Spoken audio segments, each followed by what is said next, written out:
Hi, I'm Farhad Manjoo, a technology writer at Slate Magazine.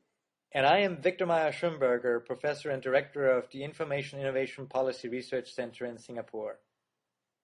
And you are the author of a new book called Delete, The Virtue of Forgetting in the Digital Age. Indeed. So tell us about your book, Victor. Well, in Delete, The Virtue of Forgetting in a Digital Age, I look at the digital age from a particular vantage point, namely from the point of our ability to store and remember digital information.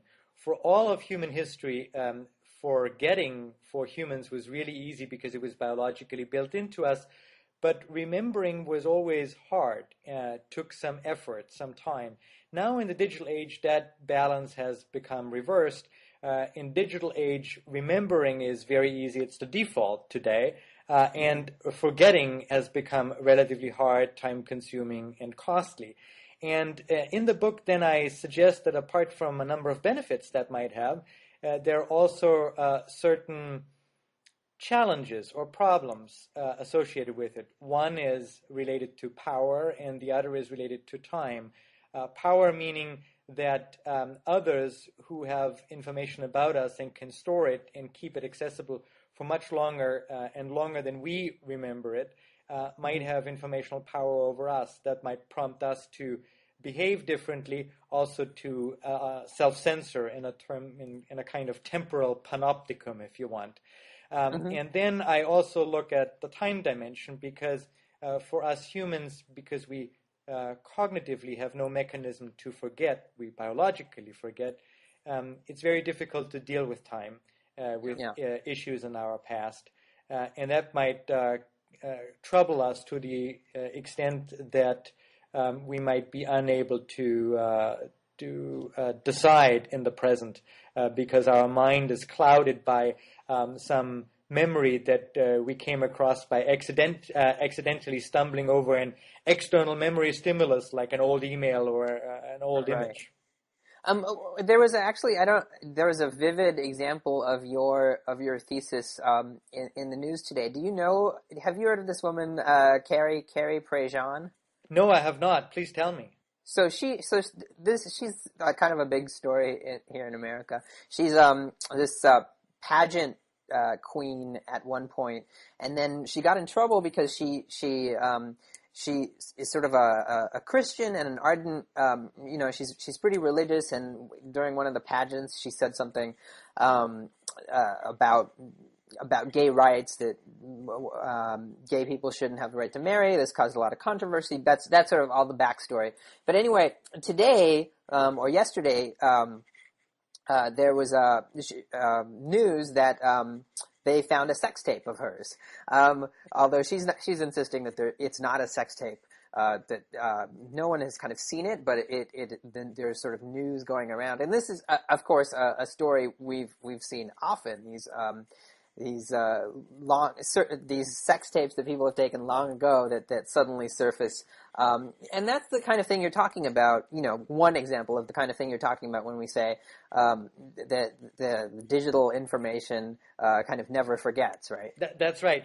And then a problem with that is that if we can't forget, it is very difficult for us, both individually as well as a society in particular, to forgive. And so we might be moving towards a more unforgiving society. And finally, we ascribe to the digital memory a certain amount of completeness and authenticity that it might actually not have. And that's troubling too. Yeah, I mean, one of the main examples that you cite often in the book is this. I'm forgetting her name, but this teacher who had put up a picture of herself on a social networking site of she was drinking from a plastic cup, and I guess the caption on the photo said "drunken pirate." Yes, Stacy Snyder. Okay, Stacy Snyder. Yeah, and she was disciplined, and I guess wasn't able to get a teaching certificate because the photo was found online and it was deemed immoral or not in keeping with the what you would want in a teacher. And this is on the one hand, as you say, it's completely silly because because kids do this. The picture was taken before, it was in private time, and it's the kind of thing that regular people, not immoral people, do all the time. Drink from a plastic cup. Right. But the fact that it was archived and publicly available was what was different here, and what kind of did her in. Yes, that's absolutely right. I had a shocking phone call the other day as part of a radio show from a 29-year-old woman in the U.S. who had been incarcerated more than 10 years ago for a juvenile crime, and after having been released from prison, went to a new city, found a man, married, had 4 kids. Her oldest daughter is now 13 years old. That was before she was incarcerated, and had a relatively good childhood until only a few days ago, when a school mate of that daughter Googled her and found under the family name a photo of the mother in prison.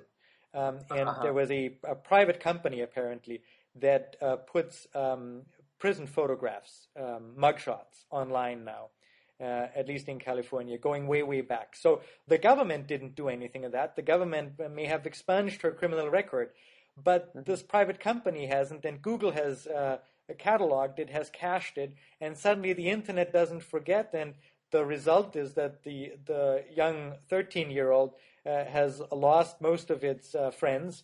The family is ostracized and is on the brink of losing most of its social ties. Do we really want to become an unforgiving society? That strikes me as rather extreme. Yeah. Although, so I have a couple responses to that. Not to that specific situation, but to your thesis. The first, and you mentioned this in the book, and I guess I want you to talk about it, which is, we hear about these stories, but could you say that these are, could you characterize it, I guess, as kind of collateral damage? That we are getting a lot of benefits from this shift toward, archiving and being able to keep all of our information, and that, these are kind of adjustment problems, but we, in the long run, will have a net benefit from an age of being able to remember everything. Well, Farhad, tell that the tens of thousands of Dutch Jews who were exterminated by the Nazis because their ethnicity and religious beliefs were encoded in the citizen register in the Netherlands. Mm-hmm. I mean, it's very hard to do a cost-benefit analysis here because so many dimensions are at play. I guess what my point is really is this is a decision that should be, for the most part, by default, resting with us individually. And then there are some exceptions that we societally decide to either retain information or to forget information. But by and large, we individually should have a meaningful chance to reflect and to choose how long we want to keep something or when we want things to have forgotten that surround us. And my concern is that the digital artifacts, the digital tools that we're using today have a built-in bias in favor of remembering. And all that I want is just to reverse that bias a little bit and to make forgetting just a little easier and remembering a little harder. Not by much, but just enough so that the balance is righted again. Explain how it would work kind of, practically. So let's say I take a photo of myself and it's a completely innocent photo. So like the default, how would we encode forgetting into the photo? Okay. So first of all, there's a number of potential responses to digital remembering that have been tried or could be tried. And I go through 6 of them in the book that include digital abstinence and cognitive adjustment and so forth.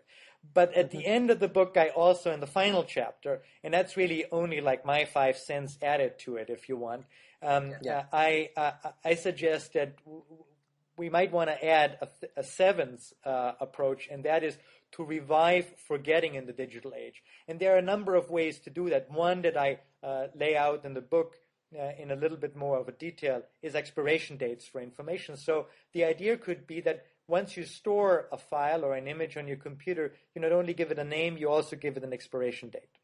Mm-hmm. And when the expiration date hits, the image is deleted. Now you could select whatever expiration date you wanted, 500 years into the future, or 5 days into the future, or 5 hours, whatever suits you. And you could also change the expiration date once you've set it, just because you find out that information has become irrelevant faster than you anticipated, or the reverse. Uh-huh.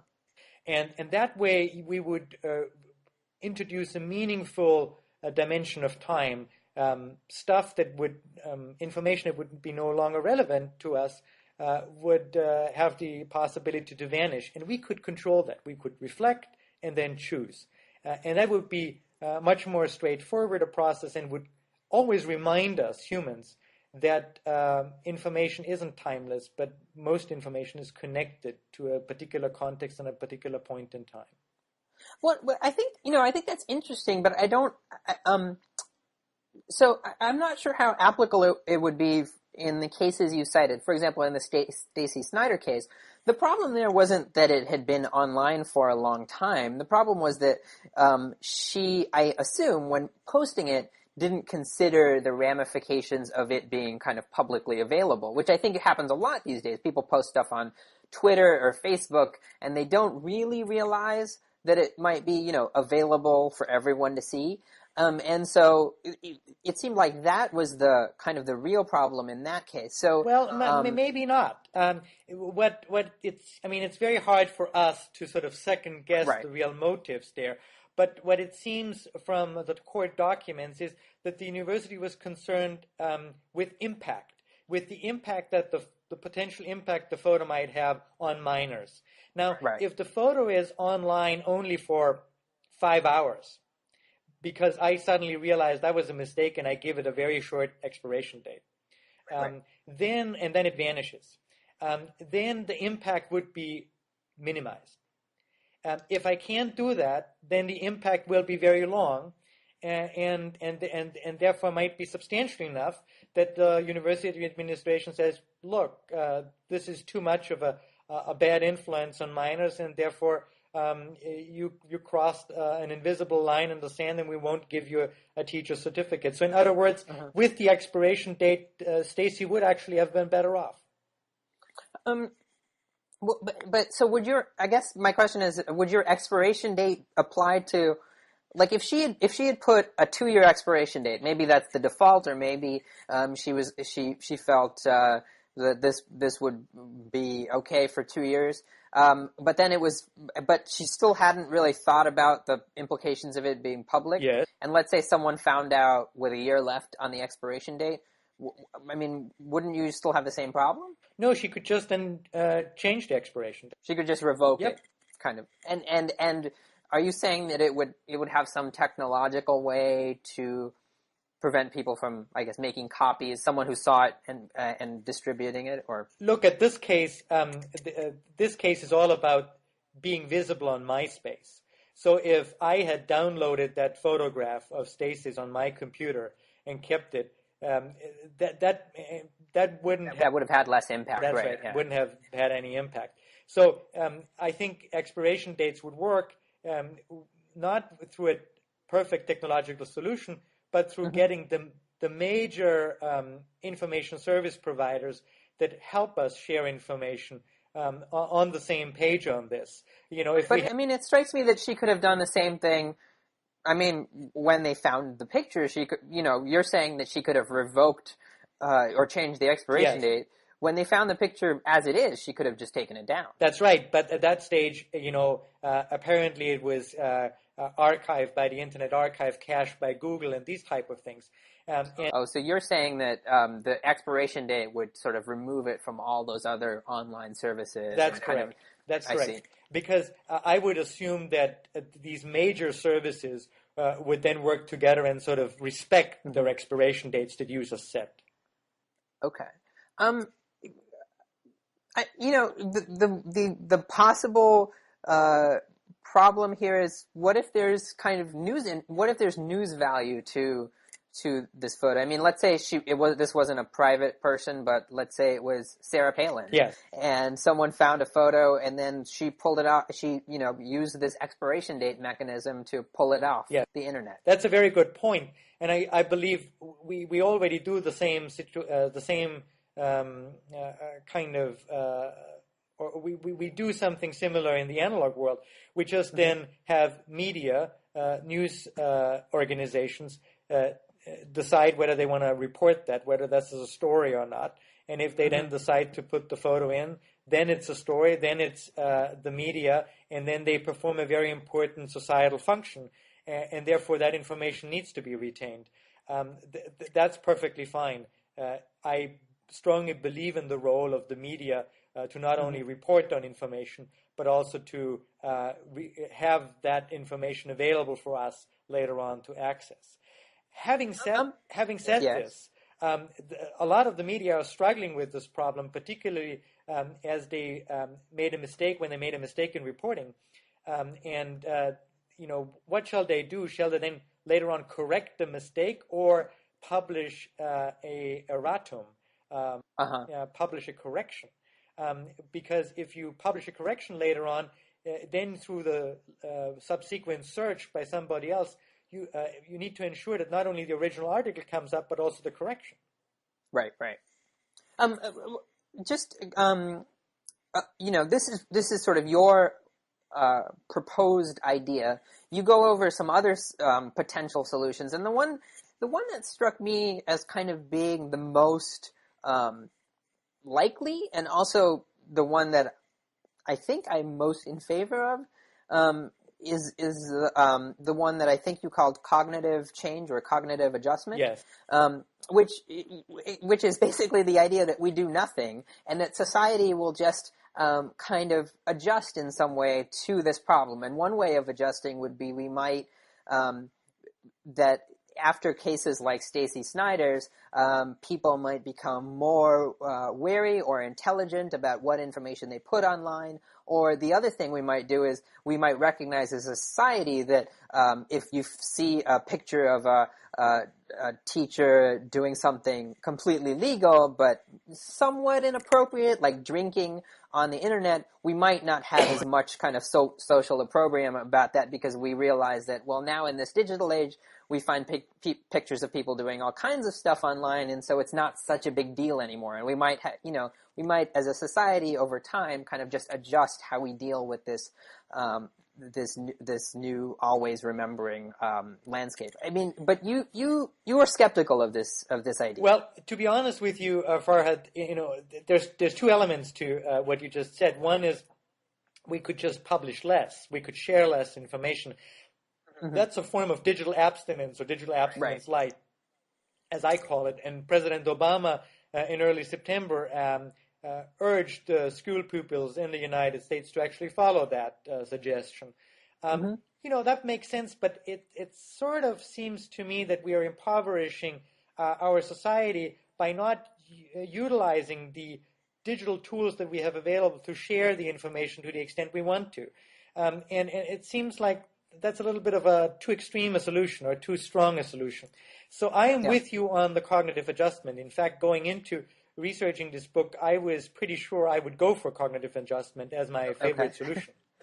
And the more I learn from cognitive psychologists about how deeply hardwired our information processing is, the more skeptical I got.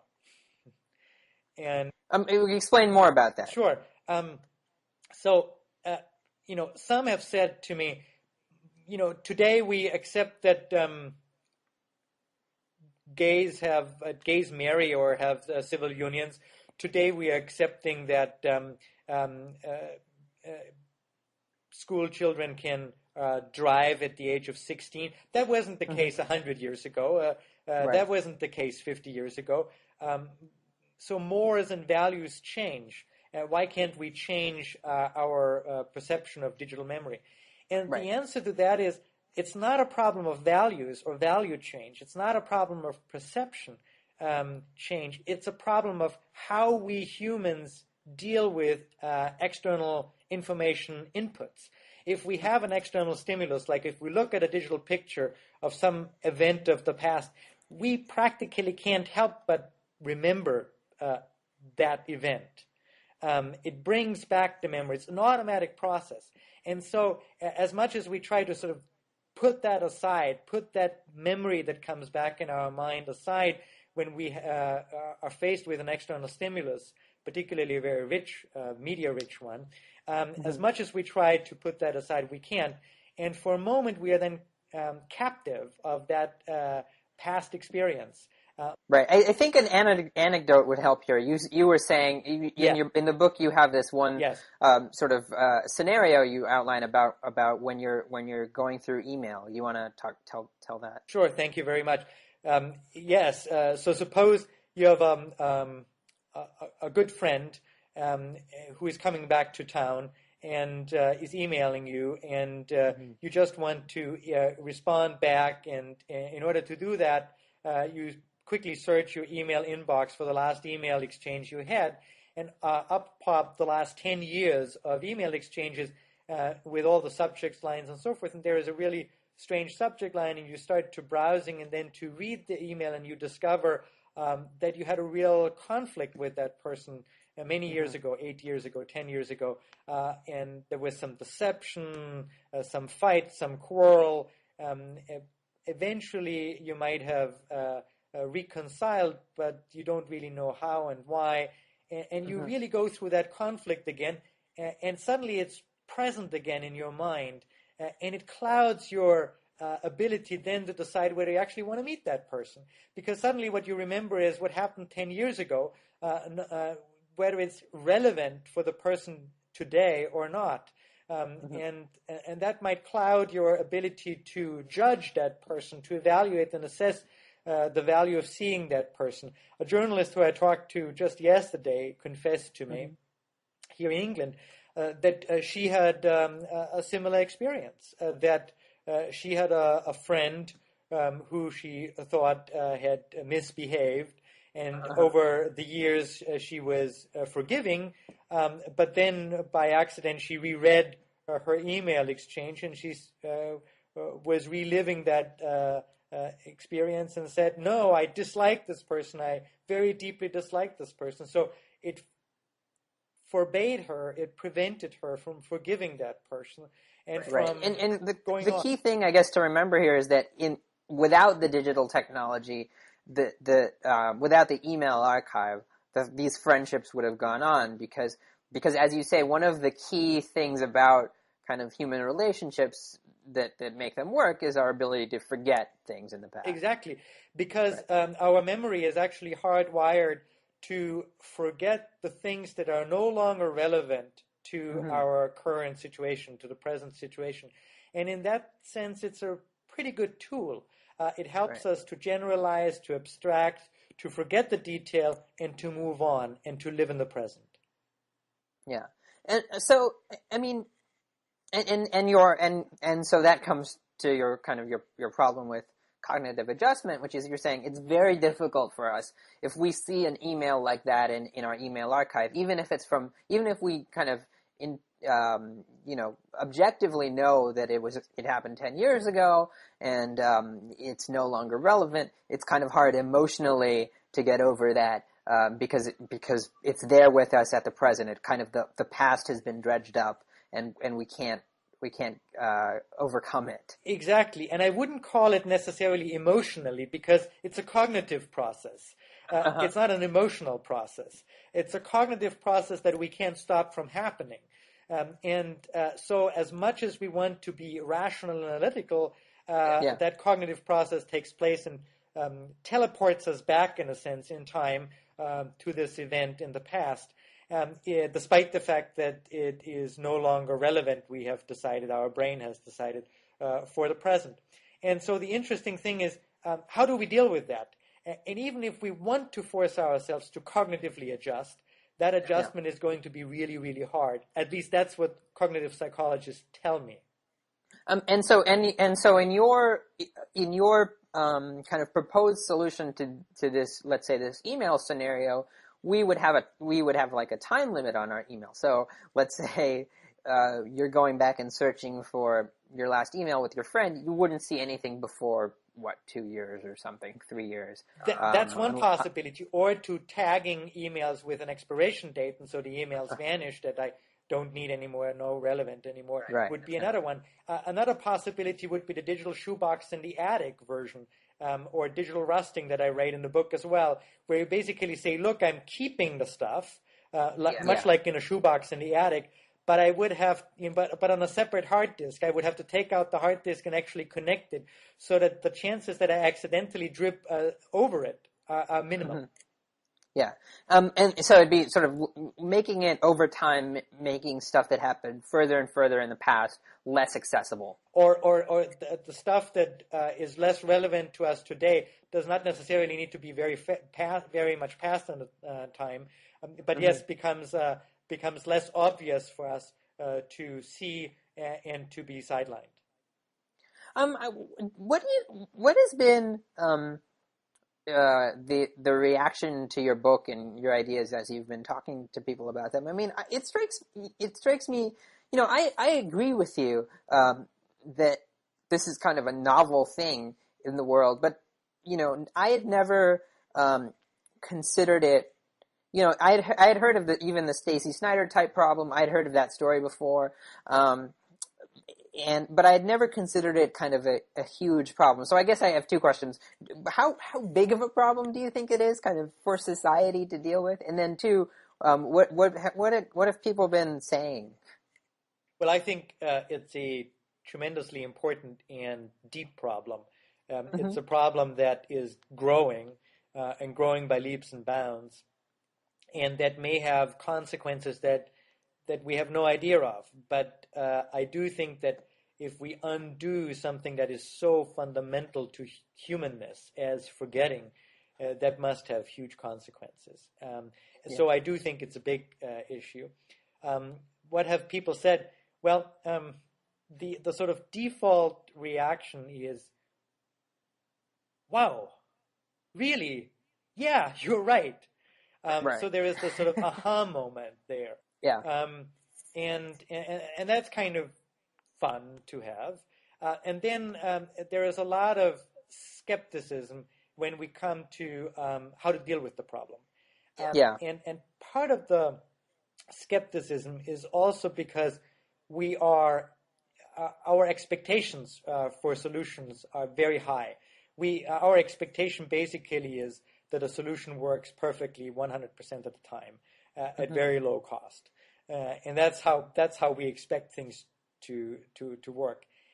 And digital forgetting is too complex a problem to work that way. So I believe that we might have at best a 60 or 70% solution. And for lawyers, that's pretty good. But for engineers, that's terrible. Yeah. Well, I guess the other source of my skepticism about solutions is that I guess one of the things I realized while I was reading your book is I'm enamored of remembering. I like the fact that I can go back and read emails from, 4 or 5 years ago. Yes. And it kind of, and I think that a lot of, I bet this is true of a lot of people, like the fact that even just sort of throwaway photos, something, I might have taken a snapshot of myself like 6 years ago. The fact that I have it and can go back to it is strangely, it's exhilarating for me. And so the idea for me of, on purpose limiting my access to it makes me nervous. Nervous. Yeah. Of course, it's exhilarating because you are a human being, and as such, you forget most of the stuff that surrounds you. Right. And so you're exhilarated by the fact that you have overcome that weakness of yours.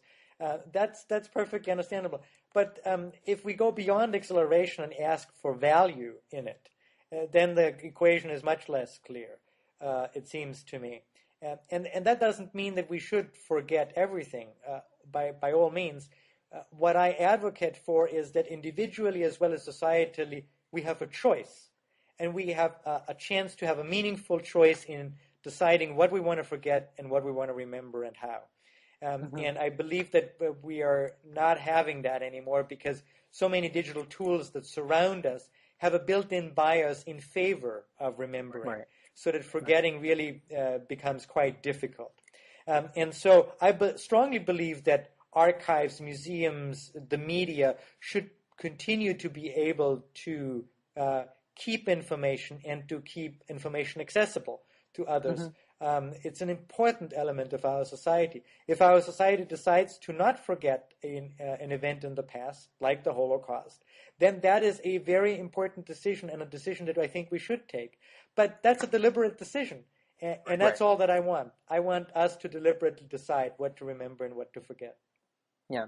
And I have to say, I think in reading your book, I felt that the kind of the main value of it was in getting me to think about the decision of remembering and forgetting, that it ought to be a decision rather than kind of my default view, which I think had been, that we should keep everything.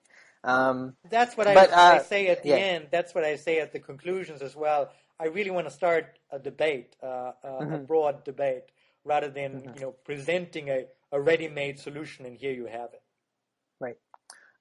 Great. Well, good to talk to you, Victor, and I'll never forget this conversation. Thank you so much, Farhad. Thank you very much for your kind questions and the time that you took to read the book. I will never forget that too. Great. Thanks so much. Bye.